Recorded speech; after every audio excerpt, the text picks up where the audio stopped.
Good evening, councillors, to the members of the gallery who are here with us this evening and to our viewers live streaming at home tonight. My name is Councillor Helen Davidson. I'm the Mayor of Moreland City Council. It's my pleasure to welcome you to tonight's council meeting.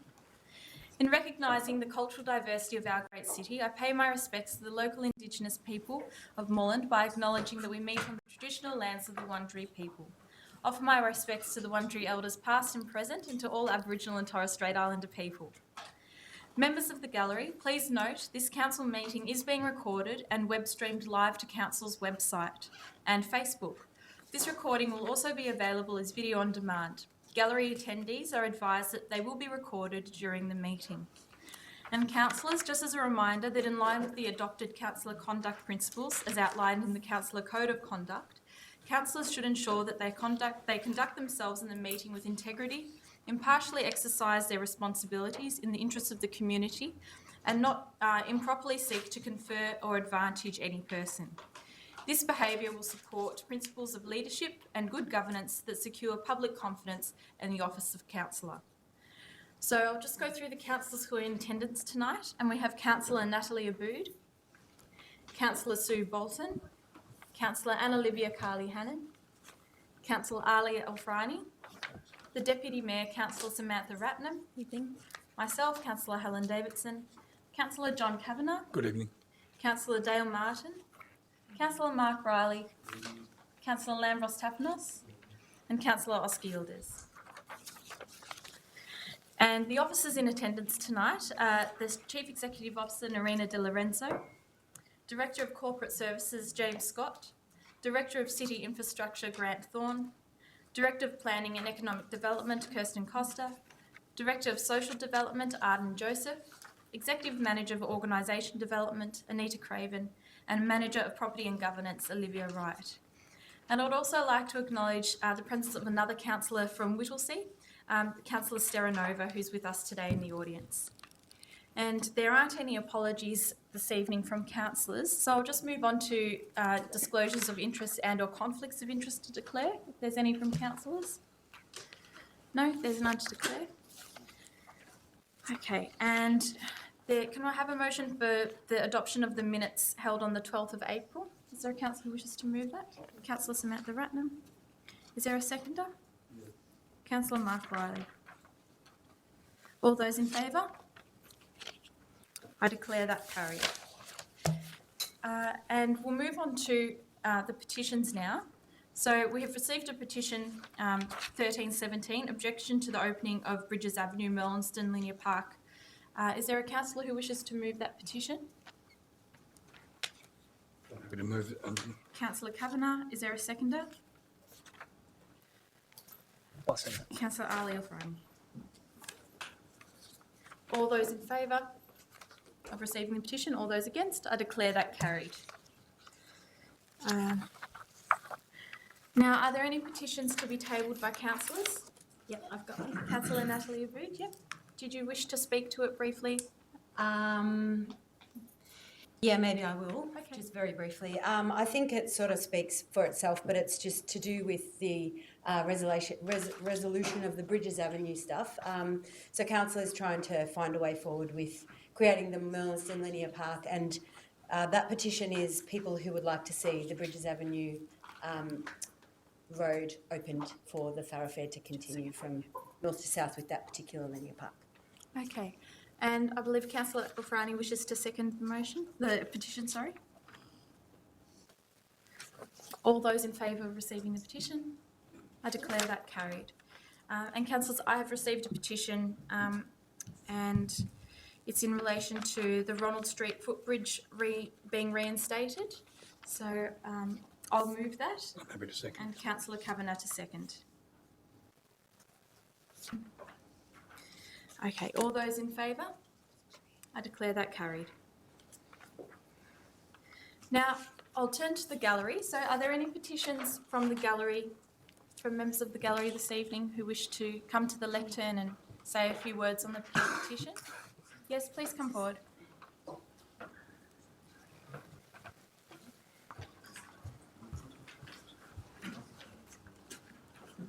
Yeah, I got a petition here with 52 signatures calling for more public toilets in central Coburg, because I believe that people in Coburg have as much right to public facilities as people in Brunswick, who have far more public toilets than we do. We've only got 2, and that's not enough.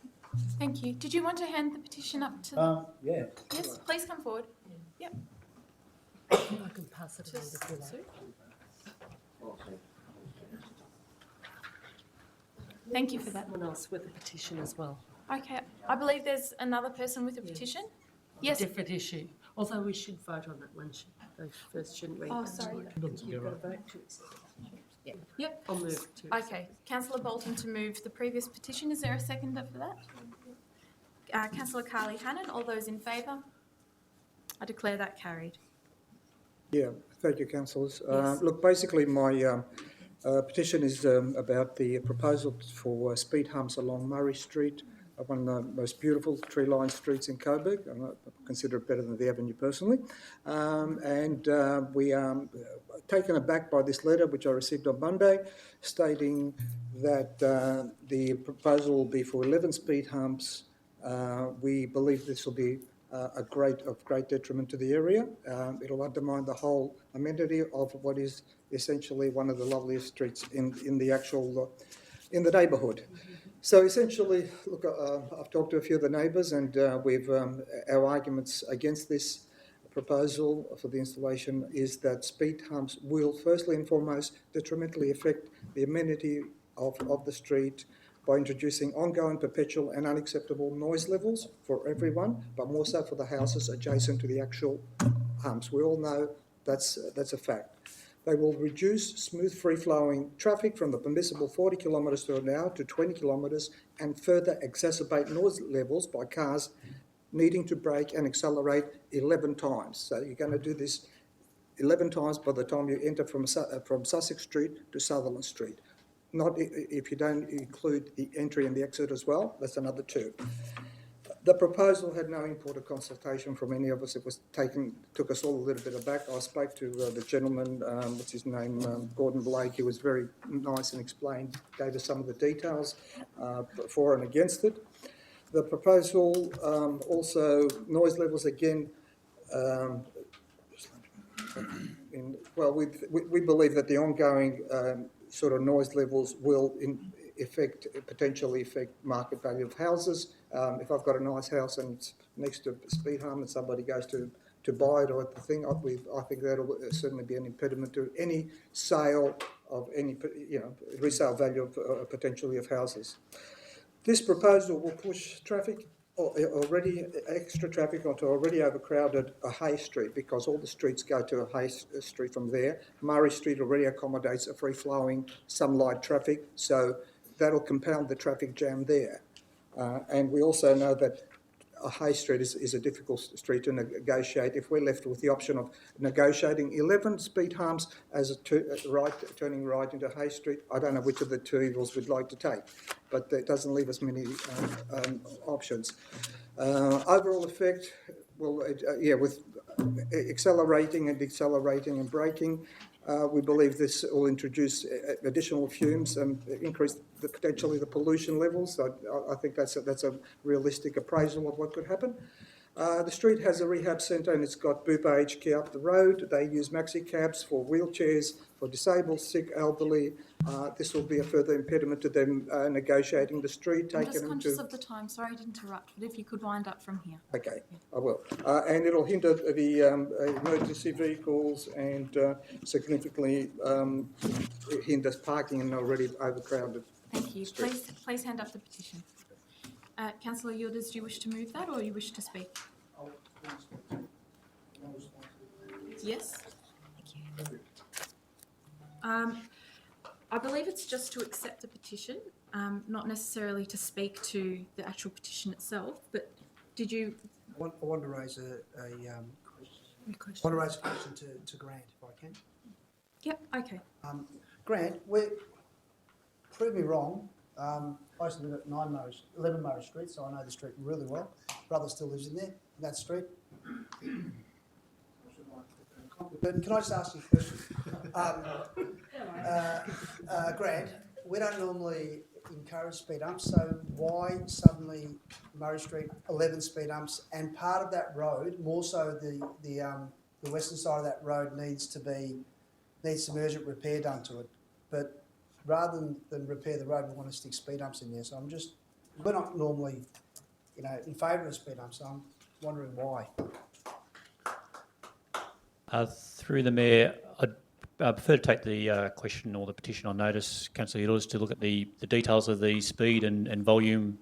First of, across the detail, so I'd need to look at the detail. Generally, councillors are, well, not generally, we are for road safety. So we do a lot of road safety improvements throughout the municipality, which includes lowering speed limits in areas to 40 k's, etc. And sometimes we then need to put in some physical infrastructure to help control the speed of drivers in those streets to match the regulatory speed. But in relation to Murray Street, I'd have to look at the particular detail and we'll provide that response. Okay, is there a councillor who wishes to move the petition?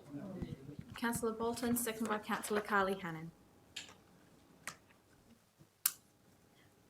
All those in favour of receiving the petition? I declare that carried.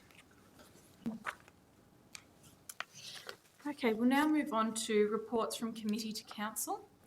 The first report from committee to council is the Moreland Libraries Advisory Committee from the 21st of February. Is there a councillor who wishes to move that report? Councillor Riley. And seconded by Councillor Bolton. Councillor Riley? Thank you. I just would like to move that we accept the minutes of the advisory committee for February. And just noting that there are a couple of recommendations that will be considered by officers, and we'll get advice about those in due course. So thank you for that. Thank you, Councillor Riley. Councillor Bolton? You're moving them No. as part of it. No. Oh, I'd like to withdraw my seconding and put them forward. Okay. I'm happy to take up the second. Okay, so Councillor Kavanagh to second. I've taken Councillor Bolton off.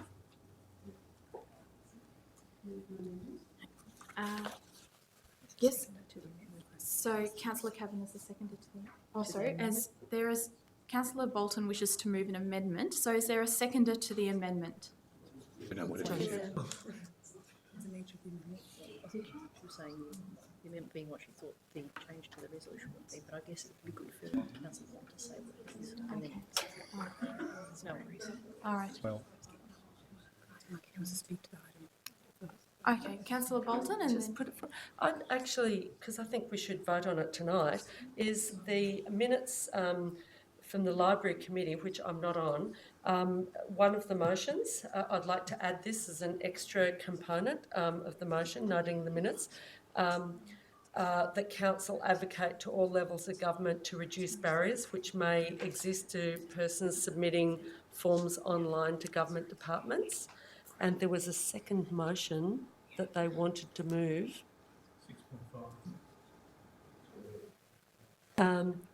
That Council explore the possibility of allowing the use of the small room at the Glenroy Senior Citizens Centre for the purposes of a public meeting room after hours.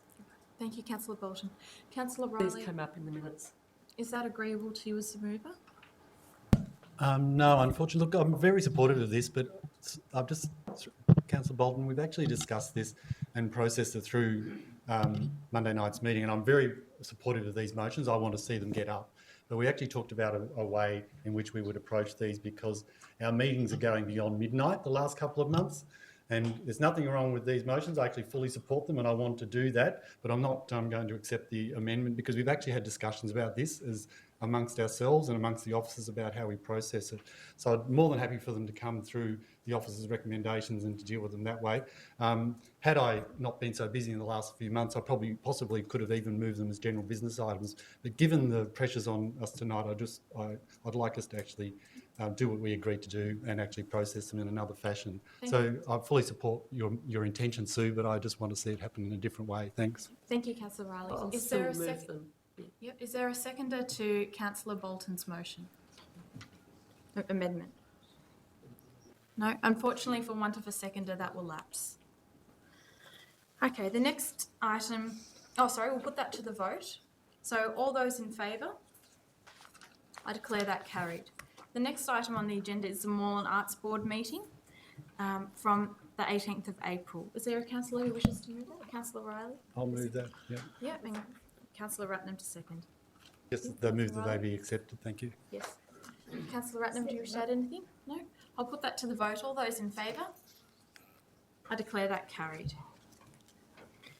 Okay, we'll now move on to question time. So this is an opportunity for 30 minutes for citizens of Moreland to raise questions with councillors, and I'll just outline the process from here. Please note that if you have a question that relates to a matter in any of the office reports, this is the time to raise that particular question with us. There'll be a maximum of 2 questions allowed per person, and a maximum of 3 questions will be heard on any one subject. Councillors will then proceed to the next subject, returning to the previous subject if time allows. If your question can't be answered this evening, it will be taken on notice and responded to between now and the next council meeting. If a response to your question is provided at tonight's meeting, there will be no further formal response. However, council will action any commitments made during the answering of that question. We have 30 minutes and I want to make sure that we hear all the questions, so I ask that we don't enter into a debate at this time, and if we need, we can have a more detailed discussion at a later point outside of this forum. Also, councillors, I'll only be accepting one answer to a question from either one councillor or one officer. Okay, so we'll commence question time at 7:15. And we've got 30 minutes for question time. So is there a question from the gallery? We've got Jennifer Jacobs, please come forward. Yep. Thank you, Madam Mayor. Madam Mayor, elected comrades, councillors, thank you for your kindness in letting me speak first. It's appreciated. As you know, I'm recovering from a heart attack. I will endeavour to be brief to oblige Councillor Riley. The stopwatch has started. These 3 questions will not require an answer at this meeting, and they're very uncontroversial. In recent times, I've had the privilege of receiving outstanding service by Gary Ford from Property Services for helping people at home. Great service from Angela in the parking division. Great service from Marina over some horrible murals in Castles Road. And also great service from Leonie, who works for Marina. It occurs to me that service should be recognised in the minutes, either tonight or at the next council meeting. It also occurs to me, and this is what I'm asking council whether it will do it, to move a motion recognising the great service we receive from our white collar and blue collar council staff. Too often we take it for granted. Yeah, there are some people I don't like, but overall they're pretty good and we should recognise it. My second question is, council has been great. They have put no right turn signs on Hope Street, so instead of turning right into Sydney Road, you turn left into Sydney Road, and that has made a big difference. But from my own experience, it is hard to recognise where the signs are, and I am noticing that people are still causing grief turning right. My question for council is, will you consider putting increased signage and perhaps a bit of gold? Let's fix the budget. Let's issue some tickets. A bit of old-fashioned enforcement. My third question is, because I've been ill, I regularly have to walk down Sydney Road footpath from Berkeley Square to Better Health Brunswick. Most cyclists are pretty good, and it's great the way council looks after the cyclists with the upfield bike path and other paths, but there is a small subset, which I call the bike mafia, who don't give a damn. And what's happening time and time again, I'll be walking with my cane and in the morning, because that's the best time to go, and they'll try and force me onto Sydney Road peak hour because they don't want to use the great facilities that councils provide and see the footpath as an expressway. Now, I fairly acknowledge council's done great work with the signage saying, get off your bike and walk, but, well, every now and again we need to do some enforcement, whether it's done by council or by the Victoria Police. So my question for council is, will you consider getting more enforcement? I note the time is 2 minutes and 30 seconds. I return the remaining 30 seconds to council to help you get home, sir. Very kind. Thank you, Jennifer. And thank you. Okay, So in relation to formally recognising councillor employees, that's something that we can do internally. We don't necessarily need a motion to do that, and Moreland Council is very proactive with providing council staff with awards and recognising their achievements and their hard work. But those people that you have named will be passed on. May I make one brief point, in reply brief, of course? Very briefly. Council is the minutes, and I think every now and again we ought to take the time in the official transactions of this council. Just say, guys, you're doing a great job. It's not minimising what you're doing already, but it's the sort of thing, one, will give them a buzz. Hell, you could probably sell copies of the minutes and make some more money. Okay, thank you, Jennifer. That can be done in the report. Yep. It's your call, I've just made the request. Okay, right. That can be done in the report that goes into the minutes. Now, in relation to the second question for signage on Hope Street and Sydney Road, I might hand that over to Grant. Thanks for the question, Jennifer. In relation to signage, we can definitely have a look at putting up more signage to reinforce the no right turn. In relation to the issuing the fines, either the people turning right against the signage or the bikes riding on the footpaths, council can't issue infringements for moving violations, so that will refer those matters to the police for their review. Thank you, Grant, most kind. No permission to be about my duty. Yes. Thank you. Thank you, Aye, Jennifer. Now, the Good next. help, Jennifer. Good help. Thank you. Now, the next question is from Mark Higginbotham, who I will note is a former mayor from Moreland City Council himself. Good evening, councillors. I'd just like to do something, ask a formal question, if I may, before we start. It relates to the previous council minutes, and I go to ON2/17. It would appear that there was in fact a question on notice which has not been addressed. It relates to car stackers. It was to do a question by Stuart Colvin, and the last paragraph said, Councillor Abood suggested this item be taken on notice in order for Ms Costa to provide an explanation to Mr Colvin and also to myself. Yes. I just bring that to the attention of council. I believe the CEO can respond to that. So just through the mayor, checking in with the director. So the response has actually been prepared and will be sent before the end of this week, because there just needed to be some further information collated. And also, I think you and I are meeting actually on Friday relating to this topic as well. Sure. So it's just to reassure you that that's actually in train and has been happening. And I appreciate that. The second matter relates to a couple of things. First of all, it relates to, the first question is to do with a motion which was passed by council in December of last year in relation to car stackers. Councillors will be aware that today is May the 10th, and that motion was passed in December of last year. What I'd like to know is there a definite time period when a report will come to council regarding that motion relating to car stackers unanimously passed by council in December 2016? I might hand that over to the director, Ms Costa, to answer. Thank you. Through the Mayor, I can confirm a report is scheduled for the June meeting. So all of the work that has been undertaken will come to council for its consideration at that meeting. Fine, thank you for that response. The last, and this once again, that this relates to, I note tonight that in tonight's agenda that you've got a matter to do with the Minister of Planning to deal with rezoning, and some of it relates to C159. I note that has in fact gone to the Minister, and I also note that there is that item 2 of that particular motion which related to C159 was sent to the Minister, and part of that related to do with the question of car stackers and the question of the MSS. In the matter which is coming up tonight, there's no mention other than the fact that it's item 2, but there's nothing being requested of the Minister at this particular stage in relation to car stackers. And I just bring to council's attention, I've been working on this since March of last year, and we're still, and I sort of feel that after 14 months, I have achieved very little, even though I have brought a number of matters to council, which have been passed unanimously by council.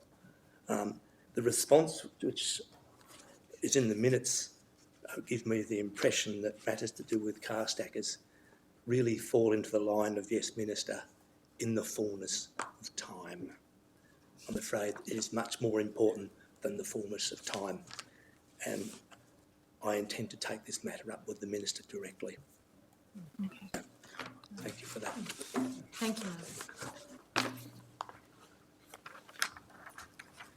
We'll now move on to our third question from John Engelhardt.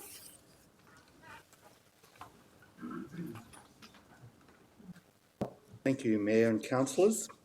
I have two questions and they both relate to separate items on the agenda. The first is in regards to the bicycle strategy implementation. I'd like to see the upfield path extended.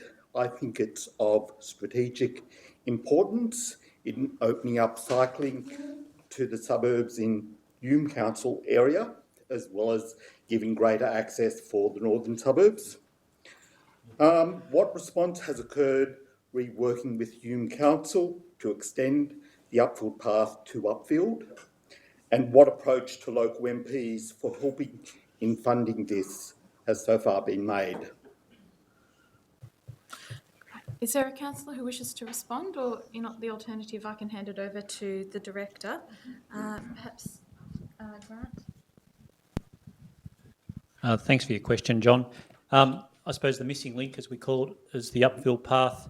Has been a topic of debate for quite a lot of years, and council has made a number of approaches to Vic Roads and state members trying to seek support for funding of that path. That upfield path is part of the PBN, so in theory Vic Roads should 100% fund that path. Council, as part of forward budgets, are considering putting in money to complete that section of the path, and that'll be subject to the debate as part of the budget that's coming up in a week or so's time. Thank you, Grant. Okay. And My just- second question is in Sorry, regards... John, can we just have the clarity around approaching Hume Council, please? Are you able to comment on that? And the MPs? Yes, so we've made approaches to MPs over the times, and we've received support for completing the path. And in relation to Hume, we all see the continuation of the path and opening the path further north as a great benefit to both Moreland and Hume. So everyone supports the path. It's just a matter of finding the money to complete it. Yeah. Thank you. My second question is in regards to the Moreland food strategy, which is on the agenda tonight. And I note that we've presently got the urban forest strategy out for community consultation. I'd like to find out what are the processes to stop both of these policies becoming independent silos, i.e. I think there's areas where they interlink and they're important areas. So things like orchard trees on public lands. Yeah. Thank you. So Councillor Bood has her hand up. Councillor Bood. She's ready to answer. I feel like I prompted you with this question. So I've already endeavoured and almost scheduled a meeting with the tree guys about where we feed in food trees to accommodate like food versus canopy. So we know from the urban forest strategy how the goal is to build a certain amount of canopy over the city, and we're going to have some conversations in conjunction with a report that I asked back about unused and underutilised land for this particular purpose, to have a conversation and work out exactly where there's not going to be plum trees down Sydney Road because people slip on them and break their necks, but there are bits of green space that are empty that are perfect for this purpose, and I'm all over it. But feel free to keep asking me more questions and make a submission. Thank you, Councillor Bood. Thank you, John. We'll now move on to our next question for this evening. Sean Pickard. I present a petition. Oh, that's the petition, right, okay. The next question is from Corinna. Hi everyone, thanks for hearing me out.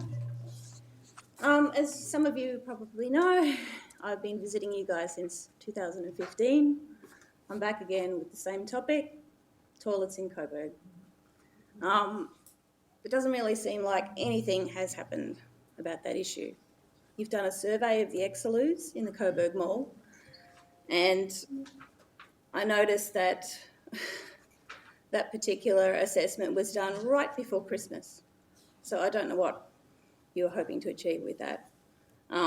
I've flipped through the agenda for tonight and I notice in this section it's got a report from Officer, and it says that regarding the report about the Exeloos, whilst they may be highly used, there is no indication that at any period of the day the usage is at a level where the community has had to wait for an extended period of time.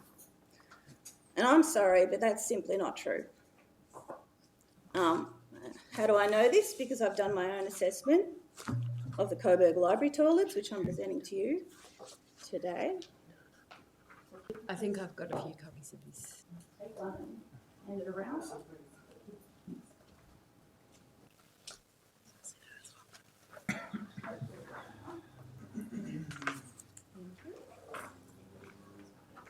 So basically I'm a teacher librarian. I'm very good at collecting information and doing it accurately.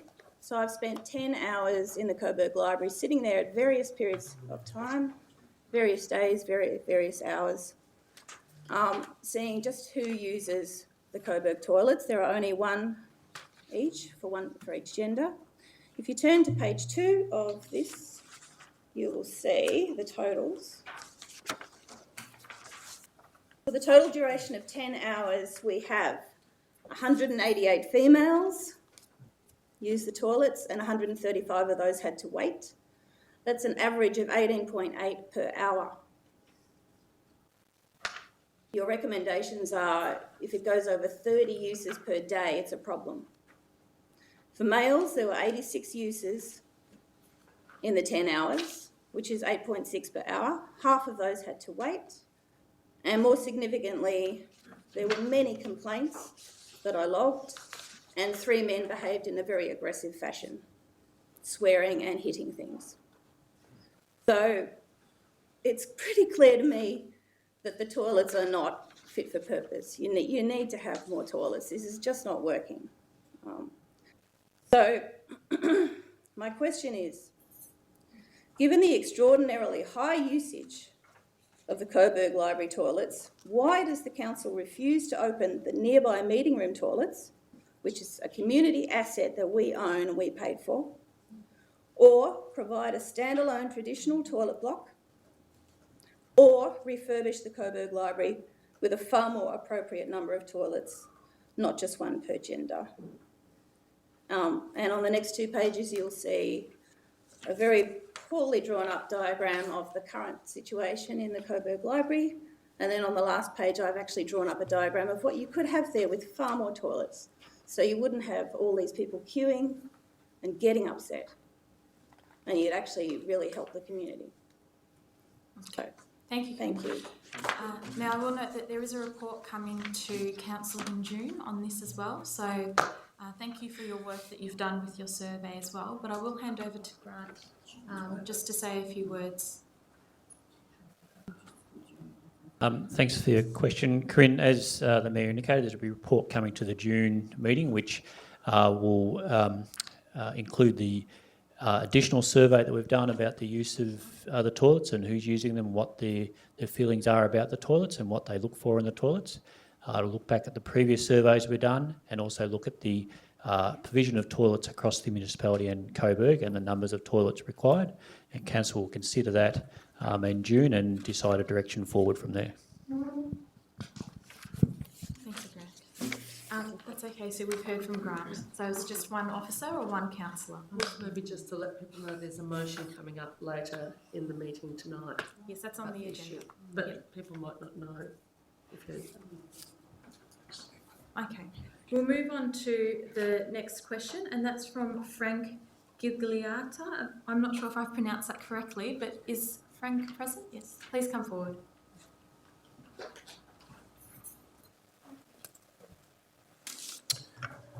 Good evening. So some councillors may not be aware that the Sydney Road Traders Association lobbied council many years ago to purchase houses and land off Sydney Road to sustain the shopping strip with much needed car parking for locals and visitors who are competing with new undercover shopping centres who provided an abundance of free parking. So these costs were paid back via a levy to the Brunswick Council, to the then Brunswick Council, by all the businesses along Sydney Road and to the west of the railway line over a 15-year period.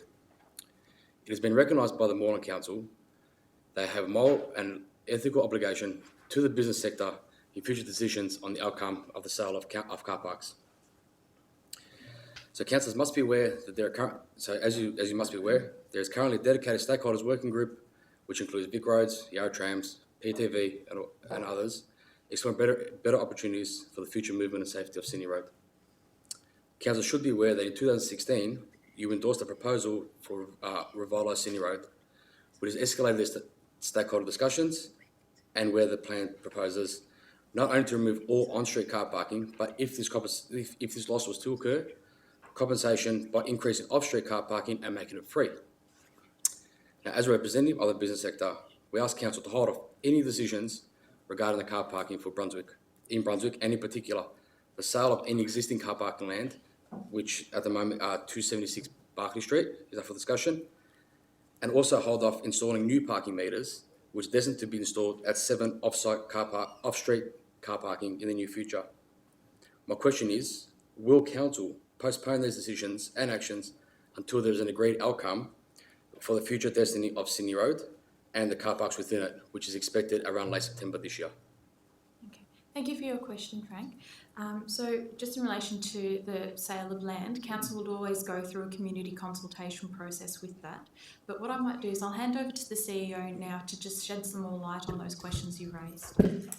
So thank you, through the Mayor, and it's really just to explain that there would not be a step to take a decision for a sale without a public consultation process that includes putting a submission in and putting all those issues on the table. And council would have to consider those things prior to making a final decision. So I just wanted to reassure you. Yep. I know there is a report later on in the confidential section, but I wanted to give you that reassurance that such a decision would not be, wouldn't go directly to that outcome, that council would need to go through a step prior to that, and you'd have the opportunity to then make a submission and put all of those issues on the table. Okay, thank you. Thank you for your question. Okay. The next question we had was from Steve, but I believe that has been answered through the petition. So the next question we have is Owen Wynne. Mayor, I have a feeling there was a question he wanted to ask council that he wanted to get an answer to. Is that right, Steve? No? Okay, thank you. Is Owen, please come forward.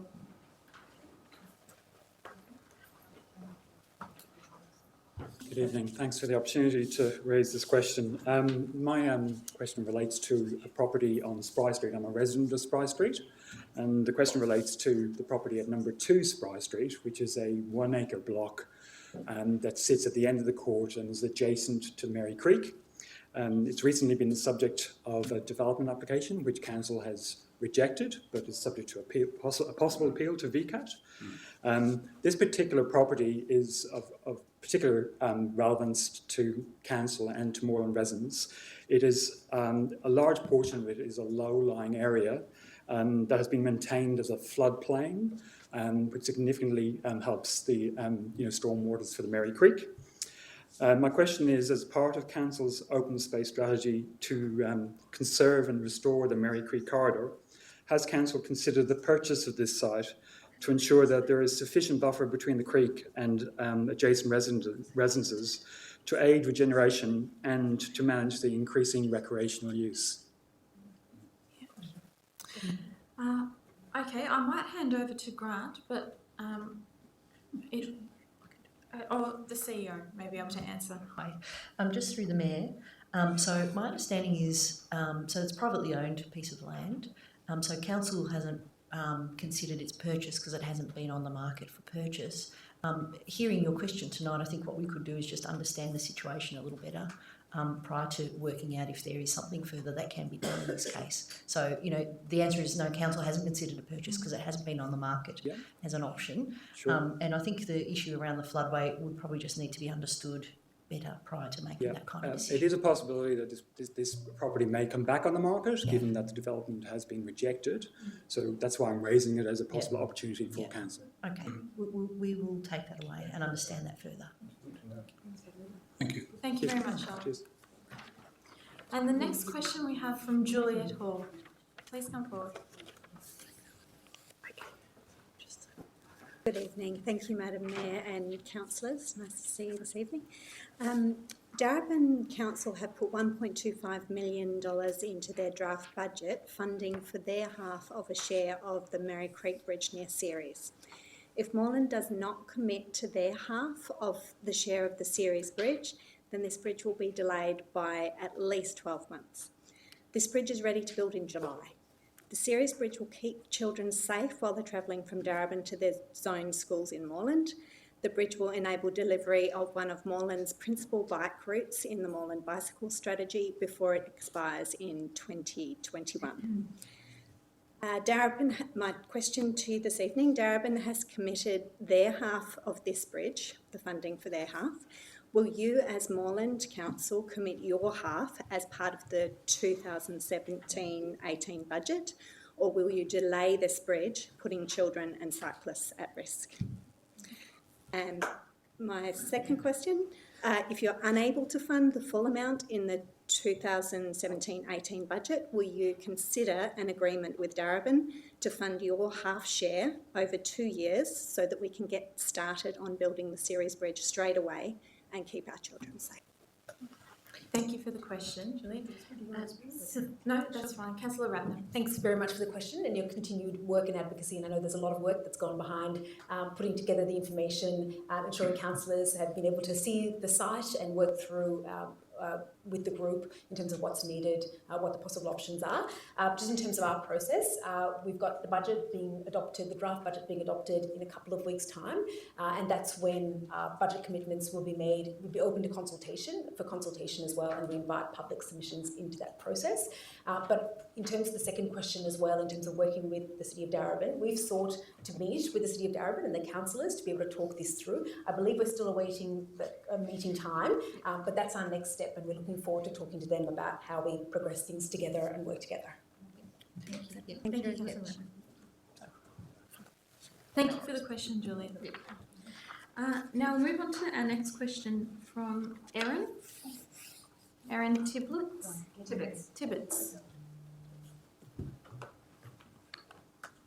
Hi. I'm sorry, I don't have notes. I've come a little unprepared. My name is Erin. I live in Leinster Grove in Brunswick East, opposite beautiful Methven Park, which is nearly 100 years old. Yesterday I was made aware that construction was beginning on a 22 square metre toilet block in the middle of the grassed area on the west side of the park. We were given two choices by Moreland Council in late November last year about whether the toilet should be located in the middle of the grass on the left side or in the middle of the grass on the right side. Following a decision to abandon a plan to build the toilet next to a substation. The reason I was told at the time by Stephen Petrie, a project manager here, was that a resident had complained about it being located to the substation because it would bring taxi drivers to her street to use the toilet. I've since been told a different reason by the council about why that was discontinued, and I'm here tonight to find out about the consultation process, why after sending communication to 120 houses, you received 17 positive responses and are claiming that that is a 77% acceptance of the current location of the toilet, which will basically remove our ability to use the western side of the park. In communication from Moreland Council through 7774 interview that I did today, slightly unexpectedly, we were told that the toilet cannot be built on the northern boundary of the park out of respect for potential needs of future residents who might be living in a development that may or may not be occurring on the northern boundary in the factory that is currently being used as a factory. So my question today is, why are current residents, including ratepayers like myself, not being consulted? Why are they not